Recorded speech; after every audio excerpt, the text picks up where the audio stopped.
உன் பேர் என்ன? பொன்னாத்தா. அது என்ன பின்னால ஒரு ஆத்தா? அந்த ஆத்தாவை கட் பண்ணி போடு, பொண்ணுன்னு வச்சுக்க. நீ okay, you are selected, you go next. இங்க உன் பேர் என்ன? ருக்கு.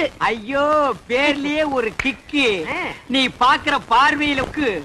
உன் வயசு 16. ஐயோ, அந்த 16 டச் பண்ணாத தாயே, அது எங்க காதுல தேனா வந்து பாயுது. 16 வயசு வந்து மயிலே மயிலே எங்களை பாடா பாடுத்துதடி மயிலே மயிலே. டபுள் ஓகே, கோ கோ கோ. ஏண்டா காட்டி அன்னைக்கு பிறந்தவன இந்த இளவு கருமாந்திரத்துல ஏண்டா லைன்ல நிக்க வைக்கிறா? உங்க வீக்கெண்ட் தெரிஞ்சா பவுடர் போட்டு வந்திருக்கேன். பவுடர் போட்டு வந்தா பாட்டி எல்லாம் கிளியோ போட்டு ஆகிடுவாரா? பாரதேஷ் நாய. உன் பேர் என்ன? சங்கீதா. சங்கூதர வயசுல சங்கீதா. இந்த பார், இன்னும் ஒரு நிமிஷத்துல இங்க இருந்து ஓடி போறேன்னு இல்ல உனக்கு நான் சங்கூதிடுவேன். ஓடிப்பா.